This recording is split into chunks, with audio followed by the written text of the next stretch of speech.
Let's talk a little bit about APA. APA is very important in most of our professions. There are others, MLA, I think it's called Caribbean.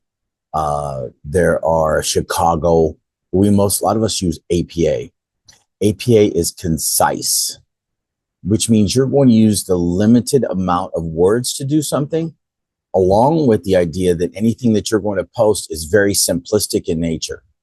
The data is more important. The words are more important. So the difference between APA and, let's say, something where we are using how do I say this?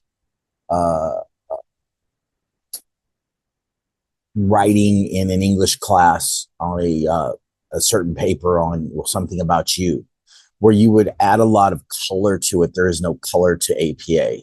It's just what it says. So if we could write 3 sentences on a conclusion where it says boys were higher than girls and girls were higher than boys in the stats, and because girls were higher than boys and girls are smarter than boys, and in essence the numbers are the most important part.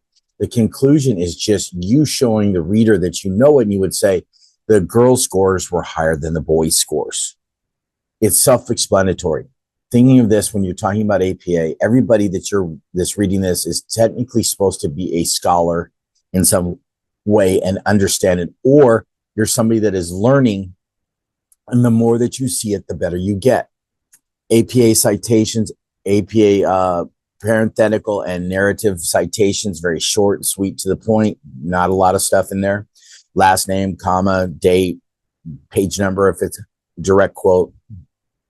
And then you come to tables and symbols. The tables are very simple. They have italics in the title. They have simple lines that can be done in Excel. Okay.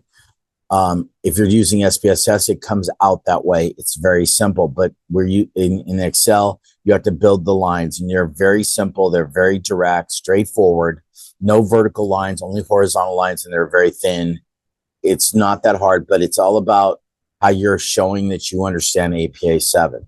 And the last part of this are symbols.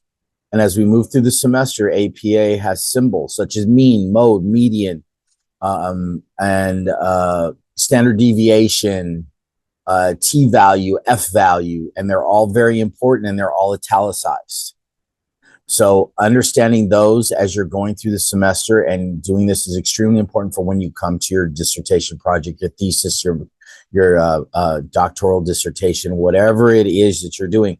This is extremely important to know that there are certain things that have to be done to make your paper scholarly, and using APA is one of them. Being concise, knowing how to use your symbols, and number two, the next one is knowing how to use the little formatting things such as tables and block quotes and stuff and things like that to create a paper that anybody picking up and say, oh, this is a scholar. And that's what we're shooting for.